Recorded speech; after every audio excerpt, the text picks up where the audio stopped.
Assalamualaikum warahmatullahi wabarakatuh.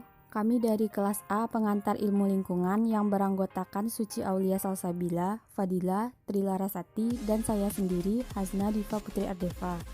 Di video ini kami akan membahas mengenai sampah di pasar modern akibat kesalahan PPIC supermarket. Saat ini, semakin banyak masyarakat yang mengadopsi gaya hidup modern dan mengutamakan kenyamanan dalam memenuhi kebutuhan hariannya. Tentunya, supermarket mampu memenuhi gaya hidup tersebut. Tren belanja modern ini berdampak pada peningkatan jumlah supermarket. Umumnya, supermarket menjual beraneka jenis produk seperti makanan, minuman, barang kebutuhan harian, dan sebagainya. Oleh karena itu, perusahaan memerlukan pengelolaan sediaan secara optimal. Bagi supermarket, sediaan merupakan aset penting yang harus dioptimalkan dengan baik supaya dapat meminimalkan terjadinya kelebihan ataupun kekurangan stok. Untuk memastikan jumlah pasokan stok yang dibutuhkan, maka perlulah suatu manajemen pengendalian persediaan atau inventory control.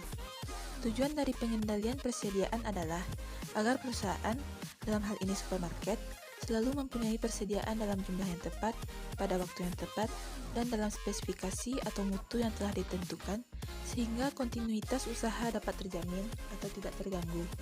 Untuk melakukan inventory control ini, maka suatu perusahaan haruslah punya PPIC.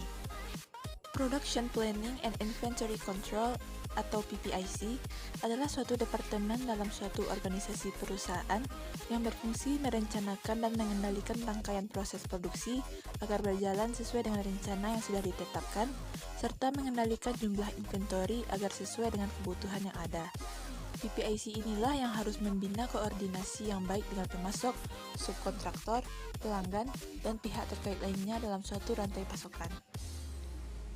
Hal yang harus diperhatikan dalam pengendalian proses. Yang pertama, waktu kedatangan barang pesanan. Perhatikan waktu kedatangan barang yang dipesan kembali dalam periode tertentu. Hal ini terkait dengan persediaan barang di gudang, sehingga perlu disesuaikan agar barang tetap ada sampai pesanan selanjutnya tiba. Yang kedua, jumlah barang yang disimpan. Kuantitas barang yang dipesan harus disesuaikan dengan kebutuhan. Jika terlalu banyak, tentu terjadi pemborosan. Namun, jika terlalu sedikit, akan mengakibatkan kekosongan stok yang berdampak kurang baik pada pelayanan terhadap konsumen. Yang ketiga, jumlah safety stock. Safety stock yaitu persediaan untuk berjaga-jaga, seandainya terjadi sesuatu hal yang menghambat proses pengiriman barang selanjutnya, sehingga persediaan tetap ada untuk beberapa waktu ke depan. Pentingnya pengendalian persediaan. 1. Menjamin lancarnya arus barang dan mempertahankan stabilitas perusahaan. Dengan persediaan barang yang terkontrol baik, maka tidak akan mengganggu kelancaran operasional perusahaan sehingga perusahaan tetap dapat memenuhi kebutuhan pasar.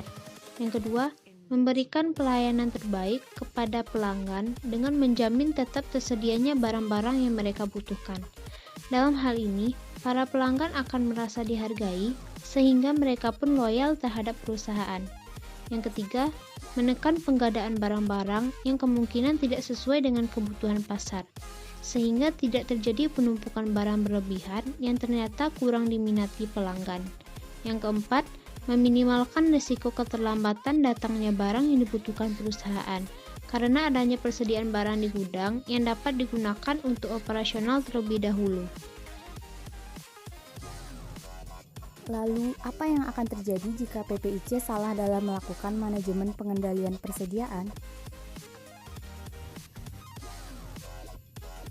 Jika PPIC salah dalam merencanakan sistem pengelolaan stok, akan ada dua kemungkinan yang terjadi, yaitu antara persediaan barang terlalu sedikit atau persediaan barang yang terlalu banyak. Jika persediaan barang terlalu sedikit, maka resiko kekurangan persediaan makin besar, yang menyebabkan pelanggan tidak mendapatkan barang yang dibutuhkan. Hal ini tentu berdampak pada menurunnya citra toko tersebut. Sebaliknya, jika persediaan barang terlalu banyak, tentu mengakibatkan dana yang dikeluarkan besar. Terjadi peningkatan beberapa biaya, seperti biaya operasional toko, biaya penyimpanan, dan lain-lain, dan menyebabkan meningkatnya risiko kerusakan barang. Resiko kerusakan barang ini terjadi karena barang terlalu lama disimpan di ruang persediaan. Jika barang rusak atau karena lewat masa kadaluarsa atau karena tampilannya sudah buruk rupa, maka barang tersebut tentu tidak layak lagi untuk dijual. Jika hal itu sudah terjadi, maka pihak supermarket akan mengembalikan barang tersebut ke perusahaan pembuat barang tersebut. Tapi, ada juga barang yang tidak bisa dikembalikan kembali ke perusahaan.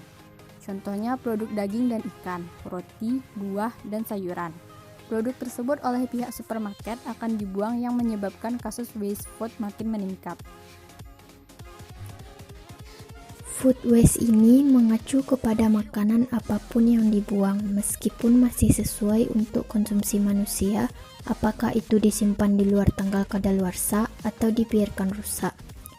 Food waste ini diasosiasikan sebagai produk tak terjual atau tidak terserap pasar dan sudah melewati masa freshness produk tersebut. Food waste ini akan mempengaruhi lingkungan dengan memperburuk konsumsi energi, penggunaan sumber daya, dan peningkatan kuantitas limbah yang dihasilkan, sehingga menjadi masalah sosial. Untuk mencegah meningkatnya masalah food waste ini, maka dari pihak supermarket perlulah berhati-hati dalam melakukan manajemen pengendalian pemasukan agar tidak terjadi kekurangan atau kelebihan persediaan barang. Selain itu, upaya lain untuk mencegah terbuangnya produk makanan minuman yang telah lewat masa freshness, maka pihak supermarket dapat melakukan hal berikut. Yang pertama yaitu pada produk buah dan sayuran. Buah yang sudah matang dan tidak laku dalam beberapa hari dapat diolah menjadi salad, sedangkan sayur dapat diolah menjadi makanan siap santap. Yang kedua yaitu pada produk daging dan ikan. Beberapa ikan biasanya dibiarkan hidup di dalam akuarium, jadi ikan itu tetap segar saat dibeli. Namun, untuk produk daging tidak bisa seperti itu. Daging yang sudah beberapa hari dibekukan biasanya akan diolah menjadi makanan siap saji, atau bisa juga dengan disumbangkan kepada dapur umum. Yang ketiga yaitu pada roti. Beberapa hari sebelum kadaluarsa, supermarket biasanya mengolah roti menjadi roti panggang dan menjualnya dengan harga murah, atau bisa juga dilakukan dengan menyumbangkannya kepada dapur umum. Berikut daftar pustaka yang digunakan pada pembahasan topik kali ini. Dan berikut merupakan bukti diskusi kelompok. Baiklah, sekian pembahasan kami mengenai sampah di pasar modern akibat kesalahan PPIC supermarket. Assalamualaikum warahmatullahi wabarakatuh.